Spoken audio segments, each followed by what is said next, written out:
Right, what we're doing today, Tom, we're going to try and make some gears like this, okay? Yeah. We're going to try and make some slightly bigger ones. These are a 30 tooth. Now I'll just show these to the camera. These are a 30 tooth gear. No. Okay, what I'm going to be doing is going to be making some gears for this contraption, this magnet motor that I'm 99% certain will not work. But somebody sent me an email saying I should make the spacing of the spindles, which are these two. You can see this contraption on one of my other videos, so that these instead of being too close together are further apart. In order to do that, I'd have to make some more gears.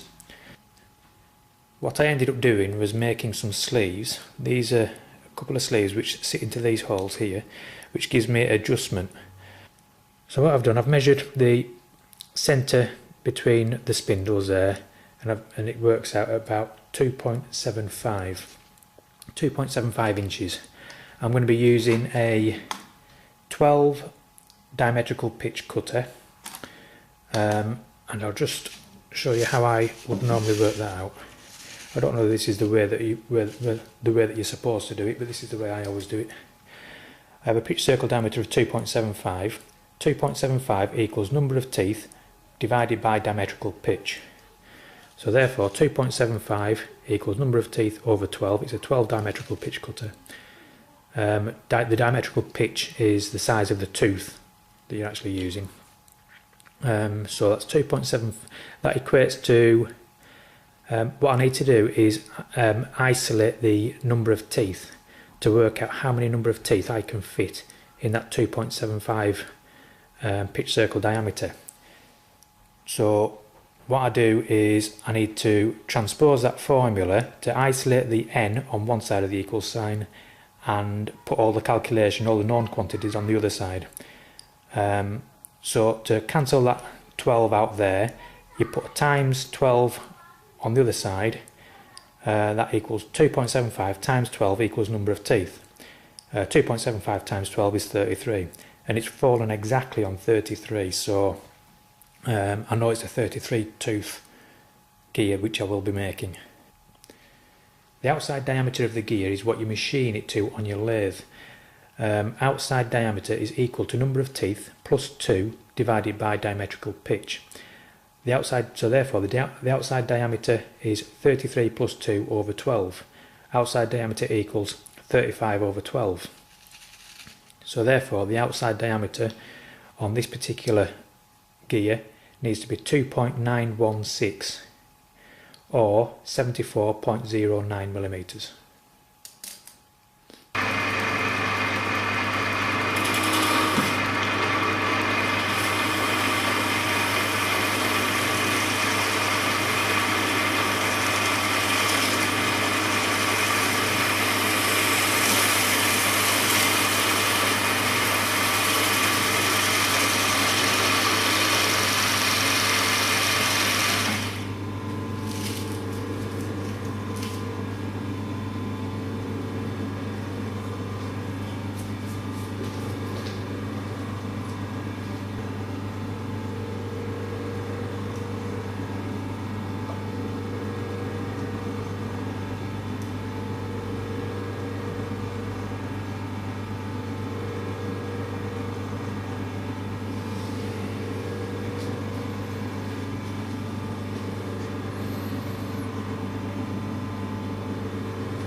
On one of my other videos I showed you that this dividing head is a Boxford dividing head, but I can actually mount my Myford chuck on it because I made one of these. Now this, even though it looks like a Morse taper 2, isn't a Morse taper 2.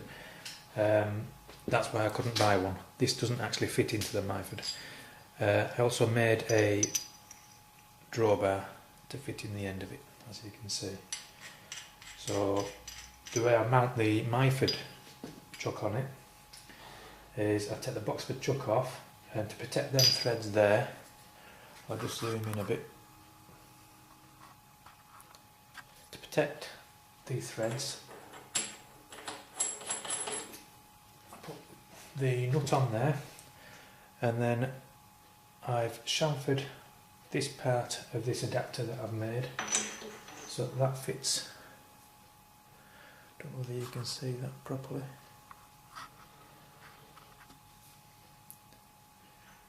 As you can see, it fits on there, and the nut, if I unscrew it a little bit, you can see it doesn't actually touch the adapter.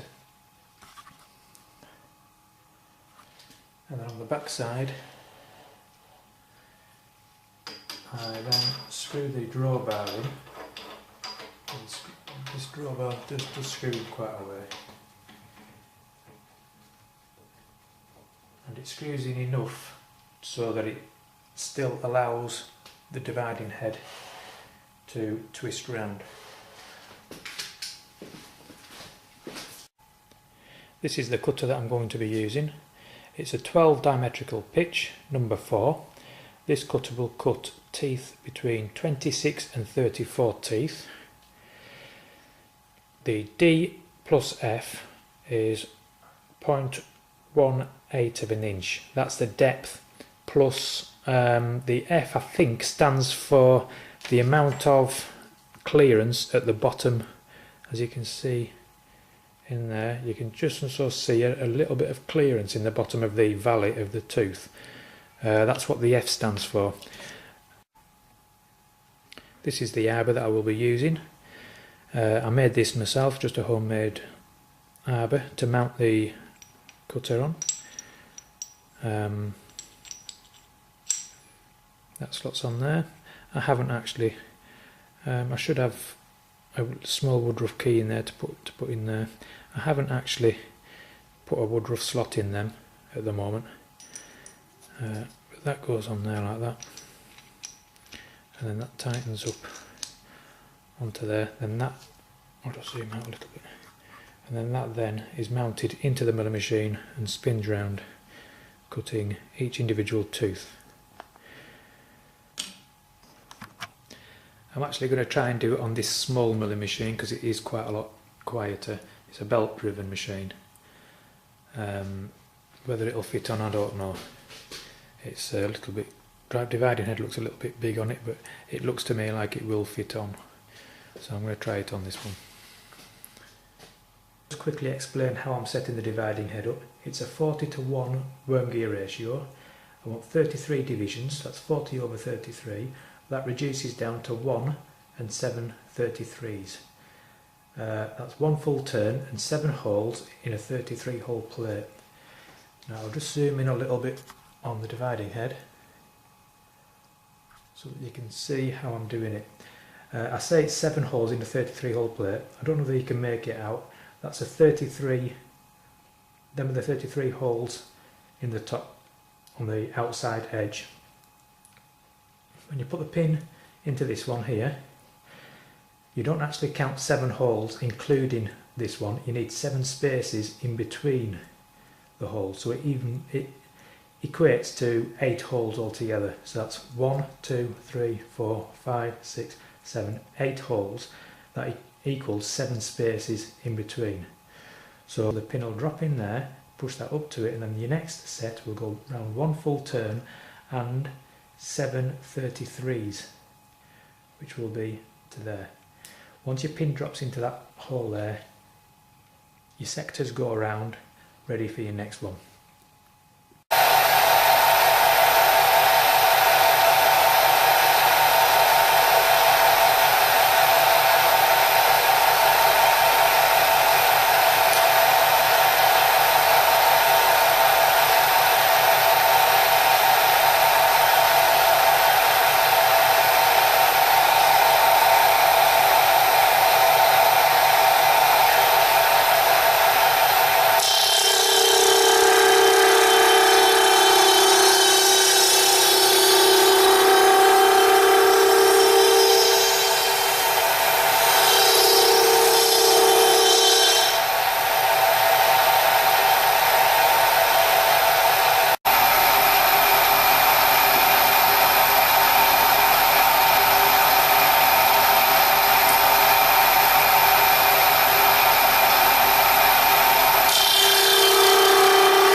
these are the gears now. They've just been cleaned up.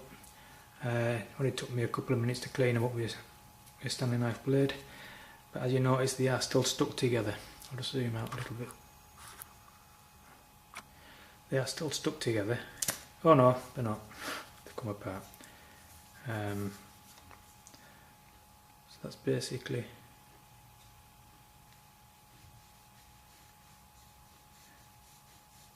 two gears. And just to finish off this video, as you can see, the sleeves that I've made, or that I previously made, are on the far extreme, so they can't be turned round anymore, so them spindles are as far apart as they possibly can be.